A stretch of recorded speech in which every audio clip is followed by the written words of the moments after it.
Shalom, saudaraku di dalam nama Tuhan Yesus Kristus. Bertemu lagi dengan saya, Pendeta Novel Saragi. Firman Tuhan yang menyapa kita pada saat ini tertulis dalam 2 Timotius pasal yang kedua, ayat yang pertama sampai ayatnya yang ke-13 dengan tema mau ikut menderita sebagai tentara Kristus. Namun ada baiknya, sahabat terbaik dalam kasih Tuhan Yesus Kristus, kita bersatu dulu di dalam doa. Kita berdoa. Bapa di dalam sorga, terima kasih Tuhan buat hari yang indah yang kau berikan bagi setiap kami. Terima kasih Tuhan buat rasa rindu ini, rindu dengaran akan firman-Mu. Maka berfirmanlah Engkau Tuhan, sebab kami siap untuk menerimanya. Amin. Shalom, saudaraku dalam nama Tuhan Yesus Kristus, seperti yang saya sebut tadi, bahwa firman Tuhan yang menyapa kita pada saat ini tertulis dalam 2 Timotius 2, ayat yang pertama sampai ayatnya yang ke-13. Begini firman Tuhan.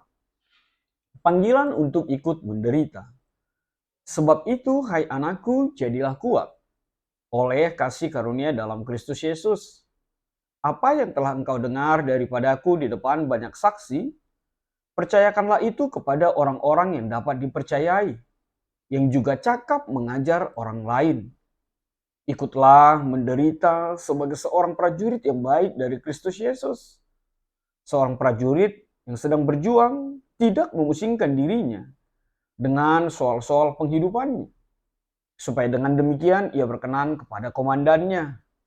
Seorang olahragawan hanya dapat memperoleh mahkota sebagai juara apabila ia bertanding menurut peraturan-peraturan olahraga.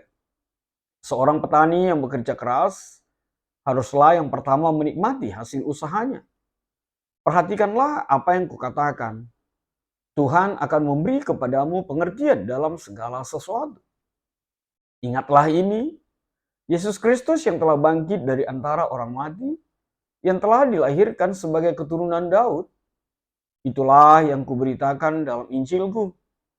Karena pemberitaan Injil inilah aku menderita, malah dibelenggu seperti seorang penjahat. Tetapi firman Allah tidak terbelenggu. Karena itu, aku sabar menanggung semuanya. Karena itu aku sabar menanggung semuanya itu bagi orang-orang pilihan Allah, supaya mereka juga mendapat keselamatan dalam Kristus Yesus dengan kemuliaan yang kekal. Benarlah perkataan ini, jika kita mati dengan Dia, kita pun akan hidup dengan Dia. Jika kita bertekun, kita pun akan ikut memerintah dengan Dia. Jika kita menyangkal Dia, Dia pun akan menyangkal kita. Jika kita tidak setia, Dia tetap setia, karena Dia tidak dapat menyangkal dirinya. Demikian firman Tuhan. Saudara yang diberkati dalam nama Tuhan Yesus Kristus, ikut menderita? Maukah berada di dalam situasi itu? Ya, pastilah hampir setiap orang di muka bumi ini tidak akan pernah mau berada di dalam situasi menderita. Dan setiap orang secara umum akan berkata, jauhlah setiap penderitaan dalam kehidupan kita. Dan mungkin setiap kita juga akan berdoa seperti itu. Tapi saudaraku, di dalam nama Tuhan Yesus Kristus, seorang bapak gereja Tertullianus pernah mengatakan seperti ini. Apa itu? Orang yang takut menderita tidak bisa menjadi milik dia yang menderita. Sekali lagi, orang yang takut menderita tidak bisa menjadi milik dia yang menderita. Siapa yang mau dituju? Siapa dia yang dimaksud dalam firman Tuhan ini? Dalam ungkapannya. Tentu saja Bapamu di sorga, Yesus Kristus, Tuhan kita. Bukankah Yesus kita adalah Yesus yang menderita? Dan dalam penderitaannya itu, justru dia lebih lagi dimuliakan di dalam kehidupan kita. Saudaraku, dalam nama Tuhan Yesus Kristus, lalu kita sampai kepada situasi apa yang terjadi ketika firman Tuhan ini dituliskan seorang Paulus kepada Timotius. Tidak lain adalah kemerosotan moral, spiritual jemaat Efesus yang sangat mendatangkan kekecewaan yang dalam bagi Paulus. Itu bisa kita baca di dalam 2 Timotius 1 ayatnya yang ke-15. Dan oleh sebab itulah, maka Paulus ingin menasehati dan memberi kekuatan kepada Timotius, memberi dukungan, semangat, roh yang bernyala-nyala, agar Timotius semakin kuat dan dikuatkan menjadi penerima tongkat estafet pelayanan memberitakan firman Tuhan dalam kehidupan kita. Sebab memang Timotius mungkin karena masih mudanya. Kalau kita baca di dalam 1 Timotius 4 ayat yang ke-12, juga 1 Korintus 16 ayat yang ke-10 dan ayat ke-11. Memang Timotius sekali lagi mungkin karena dia masih muda, memang terkesan kurang memiliki kepercayaan diri, kurang percaya diri. Itu sebabnya Paulus lebih lagi ingin menguatkan seorang Timotius sebagai anak yang dikasihinya, sebagai penerima tongkat estafet pelayanan itu. Dan kita melihat dua kriteria yang ditetapkan oleh Paulus yang harus dimiliki Timotius atau penerima dari tongkat estafet pelayanan itu dalam kehidupan kita. Paulus mengatakan dia haruslah pribadi yang dapat dipercaya dan benar-benar setia. Lalu yang kedua, pribadi itu haruslah pribadi yang cakap atau pribadi yang mampu mengajar orang lain. Dan itu kita melihat di ayat yang pertama sampai ayat yang ke-13 ini. Paulus mengambil contoh dedikasi seorang prajurit. Itu kita lihat di ayat yang keempat. Lalu ketertiban, kepatuhan, ketaatan seorang olahragawan. Apa yang dikatakan di dalam ayat yang kelima. Dan yang terakhir, Paulus mengambil contoh dari seorang petani. Keteguhan, ketekunan seorang petani di dalam mengelola dan memupuk serta merawat tanah dan tumbuhan. Saudaraku, sahabat terbaik di dalam kasih Tuhan Yesus Kristus. Sekali lagi, itu sebabnya Paulus mengatakan, jadilah kuat. Artinya apa? Bahkan ketika setiap orang mungkin menghindar untuk menderita pikul salib, menderita bersama dengan Kristus, memberitakan kebenaran firman Tuhan. Tapi seorang Timotius, tapi sebagai orang percaya, Paulus mengatakan di ayat yang ketiga, ikutlah menderita. Mari kita melihat seperti apa yang saya ucapkan di awal tadi. Paulus mengambil seorang contoh, tidak lain adalah seorang prajurit. Kenapa dikatakan prajurit? Saya langsung teringat apa lagu Iwan Fals itu. Prajurit itu seperti peluru. Tekan picu, melesat tak ragu. Ya, mudah-mudahan kita tidak mengingat prajurit-prajurit yang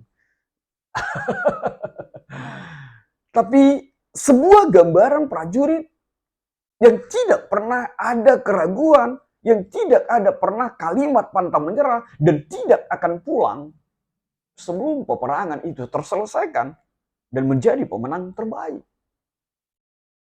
Melesat tak ragu, dipicu, dan dia mencari, dan dia mengejar, dan dia fokus kepada apa yang menjadi tujuannya. Lalu yang kedua, Paulus mengatakan, sebagai seorang olahragawan sejati. Olahragawan yang sejati adalah pribadi yang selalu tunduk kepada apa yang dikatakan oleh pelatihnya. Selalu berlatih, tidak pernah menganggap remeh, selalu bahkan mengembangkan dirinya. Dan dia menjadi pribadi yang selalu bersungguh-sungguh di dalam apa yang digelutinya dalam kehidupannya. Dan olahragawan sejati tidak pernah berlaku curang. Dia akan menjadi pribadi yang sportif, melakukan apa yang diajarkan oleh pelatihnya di dalam kehidupan. Lalu contoh yang ketiga digambarkan, menjadi seorang petani. Dedikasi seorang petani yang begitu bekerja keras. Bahkan ketika dia tidak melihat atau belum melihat hasilnya, seorang petani dengan kesabarannya, dengan pengharapannya, dengan kekuatannya, dengan totalitasnya, akan selalu mengolah tanahnya, mengolah tumbuhannya, merawat tumbuhannya. Hingga pada akhirnya akan bertumbuh, berbuah, dan menghasilkan di tengah-tengah kehidupannya. Dan dia tidak dipusingkan kapankah situasi itu akan terjadi. Sebab dia tahu, dia hanya melakukan yang terbaik, merawat yang terbaik, memupuk dengan yang terbaik, dan di sanalah kekuatannya. Dibutuhkan satu hal yang pasti. Apa itu? Karakter seorang pribadi yang memiliki ketekunan, ketahanan, bahkan ikut menderita kalau ingin menjadi pribadi yang berhasil di dalam kehidupan ini, bahkan di dalam pelayanan ini.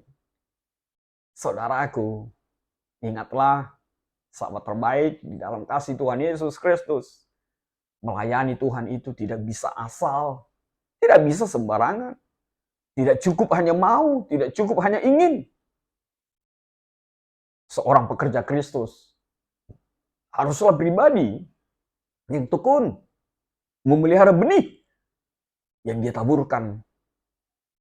Dan suatu saat nanti, dia akan melihat hasilnya, bahwa apa yang dilakukannya, bahwa firman Tuhan yang ditaburkan, tidak akan pernah berakhir dengan sia-sia.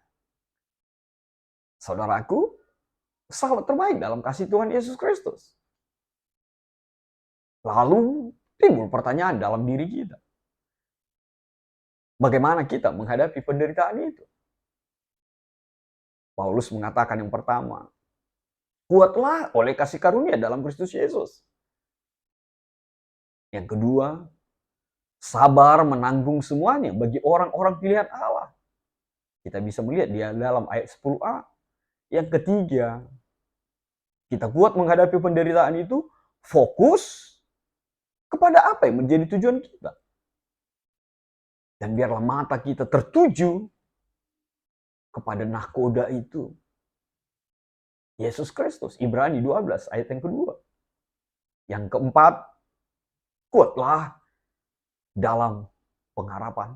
Sebab pengharapanmu tidak akan pernah berakhir dengan sia-sia.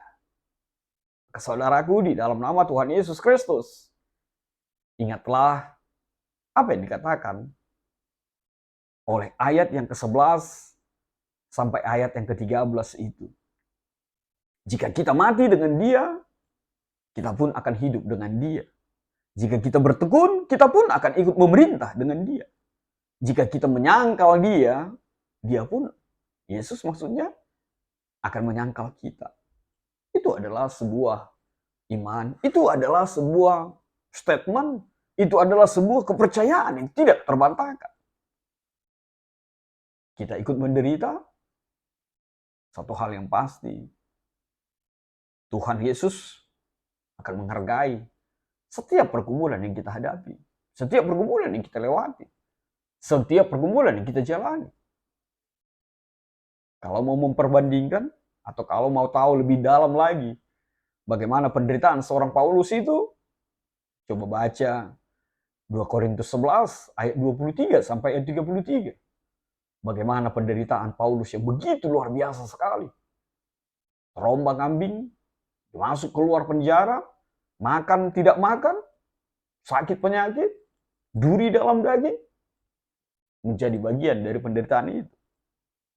Tapi ingatlah apa yang dikatakan oleh Paulus, bahwa satu hal yang pasti, dia sabar menanggung itu semua, dia mau menderita, karena apa? Karena Yesuslah yang dia beritakan, bukan dirinya. Itu yang membuatnya menjadi kuat. Dia menderita karena Yesus yang dia nyatakan. Karena dia menjadi pemberita firman Tuhan di tengah-tengah kehidupannya. Maka semakin kuatlah dia di dalam Tuhan Yesus. Maka saudaraku, Paulus menutupnya dengan ayat yang ketiga plus ayat yang terakhir. Jika kita tidak setia, dia tetap setia. Karena dia tidak dapat menyangkal dirinya. Saudaraku, sahabat terbaik dalam kasih Tuhan Yesus Kristus, ingatlah dan imanilah, kalaupun kita tidak setia, Yesusmu, Tuhanmu, akan tetap setia mengasihimu, memperdulikan, menuntun, dan menatangmu. Maka tetaplah dan maulah menderita karena memberitakan kebenaran firman Tuhan. Maka apa refleksi yang bisa kita petik? Yang pertama, saya menuliskannya, saudaraku, sahabat terbaik, kalaupun harus menderita, maka menderitalah oleh kebenaran Kristus. Bukan karena kebenaranmu sendiri. Yang kedua, percayalah dengan apa yang dikatakan oleh ayat 7 dan ayat ke-8 tadi. Tuhan akan memberi hikmat dan pengertian akan apa yang kita butuhkan dalam kehidupan kita. Benar, kita menderita. Satu hal yang pasti, Yesus pun juga menderita. Tapi lihatlah kemuliaan kekal yang dia peroleh, yang dia miliki, akan juga menjadi milik setiap kita yang mau menderita bersama dengan Kristus. Ketiga, jadilah kuat. Kuatlah di dalam Kristus Yesus. Maulah menderita sama seperti Paulus. Bahkan sama seperti Yesusmu, Tuhanmu. Sebab di dalam penderitaan, Tuhan Yesus memberi kekuatan bagimu. Dan kekuatan itu selalu baru setiap hari. Terakhir, seperti apa yang dikatakan oleh tema kita, jadilah laskar Kristus yang selalu siap, patuh, taat, fokus akan apa yang menjadi misinya untuk sebuah visi yang dikatakan, yang dinyatakan oleh Tuhan dalam kehidupan kita. Tuhan memberkatimu. Amin. Kita bersatu dalam doa. Terima kasih Tuhan buat kebenaran firman-Mu. Biarlah firman-Mu menjadi kuat setiap kami. Dan kami menjadi pribadi yang mau menderita seperti laskar Kristus. Penderitaan yang kami alami tidak seberapa dibandingkan kemuliaan kekal yang Kau hadirkan dalam kehidupan kami. Dalam kasih-Mu Tuhan, enyahkanlah virus-virus ini. Amin.